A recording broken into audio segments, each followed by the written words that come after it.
Welcome to the Cat Conversation. I'm KJ, the Kitty Correspondent, and your guide to building a deeper bond with your cat. I connect you to the experts, the stories, and the little aha moments that help you truly understand your feline friend. Let's do this. Let's have the Cat Conversation. It is a cat conversation I know you don't really like to have, but at some point, you've probably been in the ER with your cat. And at some point, you probably will be in the ER with your cat. So today, we are talking about how to make it less stressful for you. And Jeff's running away. And Jeff doesn't want to be a part of the conversation. He's like, I don't want to talk about having emergencies. So that's a sensitive topic. No, I don't want to do that. He's triggered. Yes, he is. So Dr. Ann is here with VEG ER, and I mean, you're in this every day, right? Absolutely. And as soon as I found out, like it was like word got around, there's this new ER in Indianapolis. It's in the Nora area, by the way, and it's open concept. And so let's start off by like, what does that mean for the cat parent? What that means for the cat parent is you're never, ever separated from your pet. From the instant you walk in the door, everything is, we have exam rooms like we're in right now, but realistically, these are used at your discretion, not mine. You're not going to sit in here and I have your cat in the other room unless you really want to. You can be part of every part of the process.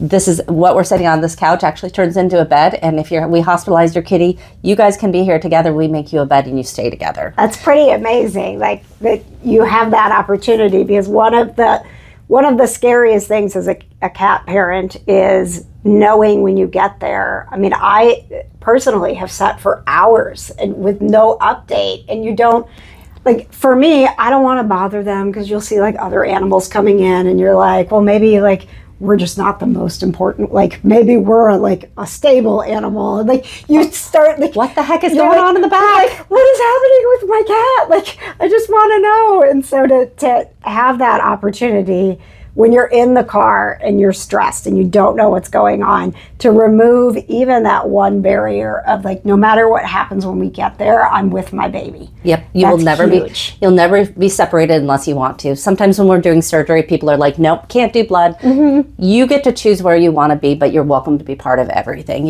So we try to drop the wall, be transparent, and just let you know what's going on, because these are your children. Yes. And we don't get separated from human kids in the ER. Why would we in the veterinary ER? It just doesn't make sense. The communication is better if you're there. You get to see what's going on. You get to see the amazing skills my doctors and nurses have. You get to see what's going on and know what's going on in real time and make the decisions that are best for you and your pet. Hi, Jeff. Do you want to come up? Come back up. So let's talk about how we, as cat parents, can have a better experience when an emergency has happened. The first thing that happens for us is we're at home, right? And something seems weird or off. And then you have the, do I go to the ER? Do I not go to the ER? What are your, like maybe the number one thing that is like, get to the ER right now? The first two things that come to mind is a cat that is breathing with its mouth open. Okay. Cats are obligate nasal breathers. If they're breathing with their mouth open, there is something wrong. Okay. Absolutely. You see that. You come to the ER. You don't even call me before you come. You can call me from the car, but start going to the closest ER. Okay. Male cats that are going in and out of the litter box, not peeing and or vomiting. When your cat is vocal going in and out of the box, you know what they're doing normally at home. Male cats can urinary obstruct pretty easily. It is a life-threatening emergency. If your cat has abnormal urinary behavior, come into the ER. Okay. Those are the big two. Okay. And then what are those things that we see, that we're like, kind of seems like you're not doing very well, but I don't know that, are the common things that you would say, wait for the vet or at least call and check? Vomiting. Okay. Not eating.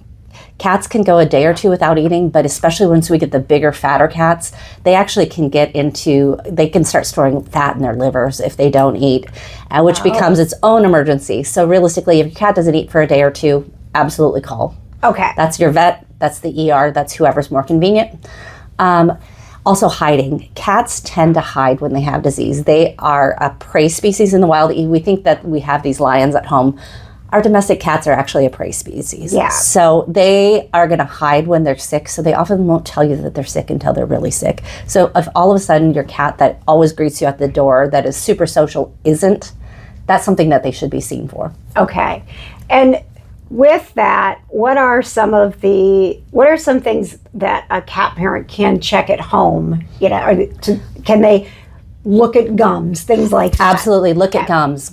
You look at them today. Your cat's normal today. Look at them. If you're going to think you're going to freak out about it, take a picture. Because realistically, if you look at it 3 weeks from now and you're like, is he pale? You can pull up that picture and look at the two of them together and be like, yeah, that's not normal. Okay. Watch them breathe, especially when they're sleeping. 28, 25, those are normal respiratory rates. If your cat's breathing faster than that, or if you watch them and they're using their belly muscles to help them breathe, that is not normal. Okay. Wow. You can do skin tint. Okay. Hydration. Pull up the back neck skin today, see how quickly it goes down. If it feels like Play-Doh and you're sitting there watching about 10 minutes and it's still not down, your cat is dehydrated. Oh my gosh. And the hydration part with cats, I think that we're getting better. I think cat parents actually want to have these conversations and know more what to do, but that is such a big thing for cats. And I think looking at your cat when they're healthy and doing all these things on them, and they'll think you're crazy, but do it, because realistically, the more you know what normal is, the more you're going to know what abnormal is. That being said, if you want to know, is this a problem, is it not, call us. We are a weird ER in this way as well, where my doctors actually answer all medical phone calls. So you can call and you can talk to a vet about what's going on. We can help you decide, is this something for today? Is this something for your vet? Is this something for right now? Is it not a big deal and you can schedule it 3 weeks from now? We'll help you sort out. If your cat eats something that they shouldn't, medication-wise, we'll actually help you. If we know, we'll actually tell you whether it's toxic or not. We may give you the ASPCA phone number to call, but we'll help you decide what you need to do, because that initial triage, we're trained for it, you're not. Why should you have to make all these decisions at home? Sure. And I'm not going to have the receptionist who answers the phone answer those questions for me. You're going to talk to a doctor. If the doctor's in surgery, you might talk to a nurse, but you're going to talk to a medical professional. We'll help you make those calls. That's amazing. What is one thing that you would like parents, not just cat parents, but pet parents to know when we are in an ER situation, when we are here with you? What is there anything you'd want us to know, one, on how we can behave better for you, or just the experience in general that will help your cat when they're in an emergency? Number one, have a carrier. Okay. I can't tell you how many animals come in without carriers. Realistically, they're scared. There's a parking lot outside. Get a carrier and have one at home for your pet. Also, if we have an injury, we may actually restrict them to the carrier. So if you already have it, it's one less thing you have to do. Okay. Advocate for your pet. You know your baby way better than I do. I met them 5 minutes ago. You know what's normal and what's not. So you can continue to ask those questions. If we don't find things, continue to ask what the next steps are. ER care is expensive. We have several different financing options through third parties. We can do things in different ways. If the first thing presented to you doesn't work, ask for a second, a plan B, a plan C. Doctors will be very, very honest with you. That's huge, because that's such a barrier. I mean, we know it's expensive, right? Mm-hmm. That's one of the things that as soon as you get scared for their health, the next thing you're scared about is how much this is going to cost. Absolutely. Right? So you can ask for the plan B and plan C. Care credit is a beautiful thing to apply for and have at home. It works for humans, it works for animals. It gives you a way to spread out costs. Sometimes we present you an estimate that you might have that in the bank, but do you really want to empty your bank account today? And how scary is that? Yeah. I actually have it for my pets. Yes. I have pet insurance. Jeff has pet insurance. Yes, that's a big deal. Now, I think when it started, we're all skeptical, right? Like, what pet insurance now? They're just trying to get more money out of us.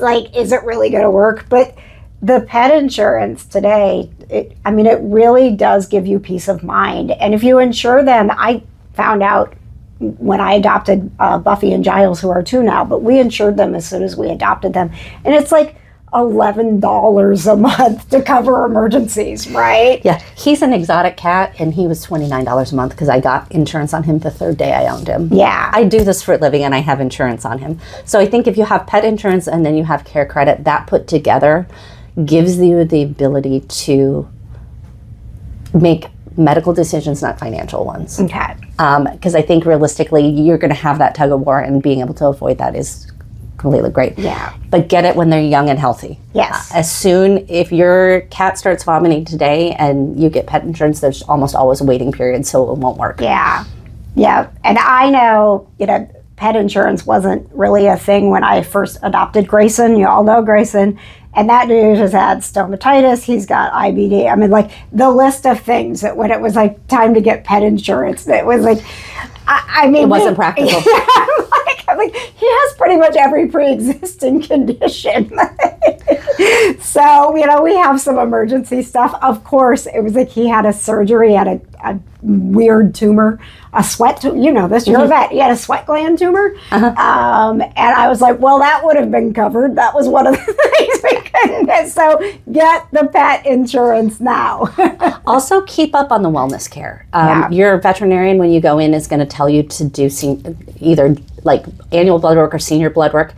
And it feels like you're just doing it and doing it and doing it. But honestly, having baselines makes a huge difference to me. Because if you went into your vet last week and got the blood work and it was totally normal, and your cat is vomiting this week, and I do blood work, I know that anything that appears on that blood work is new. Yeah. And it makes it so much more valuable because I know that isn't a historic thing. It's not a red herring. It's actually new, and it makes a difference. Well, and even a simple thing like having a baby scale in your house so that you actually know what the weight of your cat is, so that when we get to you, who's just seeing our cat for the first time, you can say that, like, they've lost weight or they've gained weight. And those things are, especially in kitties that hide disease, they're super valuable. Yeah.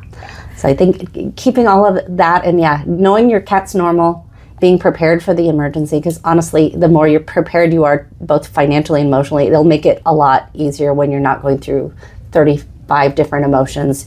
You're being able to deal with the problem at hand. So one of the things you mentioned earlier about when you're having an emergency, get to an ER that's close to you. I want to kind of wrap with this. We all wish that you were right next door to us now, right? Like, we want to come to you for our emergencies. But is there, like a distance? Like, if I was like, oh, it's 5 minutes further, 5 minutes, then you're probably fine. Okay. Realistically, call us.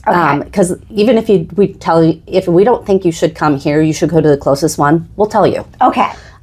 With respiratory stuff, you go to the closest one. Okay. You go to whoever's closer, because breathing, you have a time frame on. Yeah. If you're stable and you want to come over, we can do that. That being said, we're going to be opening a second location on the south side of town next year.